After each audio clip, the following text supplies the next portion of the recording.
Everyone, this is Shikha Srivastava from mathematics farm. आज हम लोग क्या पढ़ेंगे? आज हम लोग class 6 chapter 6 that is integers में एक्सरसाइज 6.1 का क्वेश्चन नंबर 4 सॉल्व करेंगे। और ये मैं अपडेटेड एनसीईआरटी सिलेबस 2023 के अकॉर्डिंग आप लोगों को पढ़ा रही हूँ। Question is adjacent figure is a vertical number line. ये जो आपको बगल में फिगर दिया है ये वर्टिकल नंबर लाइन है। रिप्रेजेंटिंग इंटीजर्स, जो कि इंटीजर्स को रिप्रेजेंट कर रहा है, मींस ये इंटीजर का वर्टिकल नंबर लाइन है।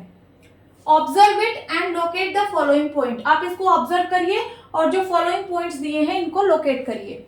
सो अभी तक आप लोगों ने हॉरिजॉन्टल नंबर लाइन पढ़ा है इंटीजर का। कैसे? ये ऐसे हॉरिजॉन्टल नंबर लाइन आप लोगों ने पढ़ा है। क्या क्या होता है इंटीजर में? जीरो होता है, जीरो के right side positive integer and zero के लेफ्ट साइड निगेटिव इंटीजर, ये आप लोग पढ़े हो। फिर जीरो से इक्वल डिस्टेंस पे हम लोग मार्क करते हैं, ठीक है। इस साइड भी इक्वल डिस्टेंस पे पॉइंट्स मार्क किया। अब इधर होंगे पॉजिटिव इंटीजर, मींस 1 2, ये +1 +2 +3 +4 5 6 7 8 9, ये पॉजिटिव इंटीजर्स हैं। एंड इधर निगेटिव -1 -2 -3 -4 -5 एंड सो ऑन। तो आप लोगों ने हॉरिजॉन्टल नंबर लाइन पढ़ा है।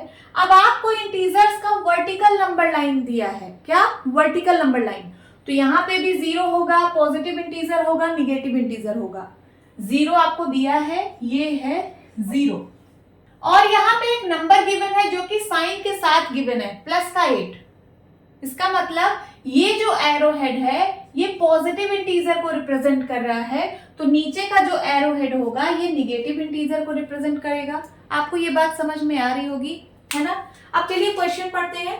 First, if point D is +8 then which point is -8। बोल रहा है अगर पॉइंट D +8 है तो कौन सा पॉइंट -8 होगा। तो देखते हैं। ये देखिए यहाँ पे पॉइंट्स मार्क किए गए हैं। देखिए ये +8 किस नंबर पे मार्क किया गया है? 1 2 3 4 5 6 7 8, 8 पॉइंट पे ये +8 मार्क किया गया है। इसका मतलब ये पॉइंट +1 है, ये +2 है, +3 है, +4 +5 +6 +7, है ना? और जीरो से नीचे सारे निगेटिव इंटीजर्स हैं, -1 -2 -3 -4 -5 -6 -7 -8 -9 एंड -10। अब आप इसका आंसर दे सकते हैं। इफ पॉइंट D इज +8, अगर पॉइंट D +8 है तो कौन सा पॉइंट -8 है? तो देखिए कौन सा पॉइंट -8 है? F पॉइंट -8 है, ये वाला F पॉइंट। तो आंसर क्या होगा? F। बी पार्ट, इस point G a negative integer और अ पॉजिटिव इंटीजर। कह रहा है जो पॉइंट G है वो निगेटिव इंटीजर है, पॉजिटिव इंटीजर है। ये है पॉइंट G। पॉइंट G -6 को रिप्रेजेंट कर रहा है ना? तो इसका मतलब ये निगेटिव इंटीजर है। तो आंसर क्या होगा? Negative integer. आगे C part, right integers for points B and E। Point B कौन से इंटीजर को रिप्रेजेंट कर रहा है? Point E। तो देखिए पॉइंट B कहां पे है? ये है पॉइंट B। पॉइंट B +4 को रिप्रेजेंट कर रहा है, तो आप लिखेंगे पॉइंट B +4 को रिप्रेजेंट कर रहा है। एंड जो पॉइंट E है वो -10 को, E -10 को रिप्रेजेंट कर रहा है। Then D part, which point marked on this number line has the least value.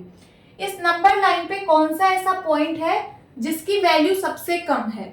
सो आप लोगों को पता होगा कि आप नंबर लाइन पे जितना एक्सट्रीम निगेटिव साइड जाते जाओगे उतना ही उसकी वैल्यू कम होती जाएगी। तो यहाँ पे निगेटिव इस साइड है, तो आप जितना एक्सट्रीम निगेटिव में जाते जाओगे उसकी वैल्यू उतनी ही कम होती जाएगी।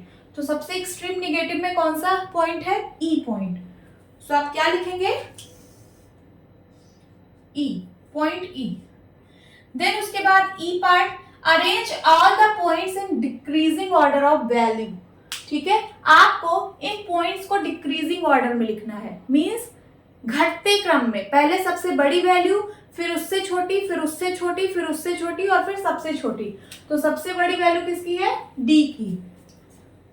सो D, देन उसके बाद C, देन उसके बाद B, A, H, G, F and E.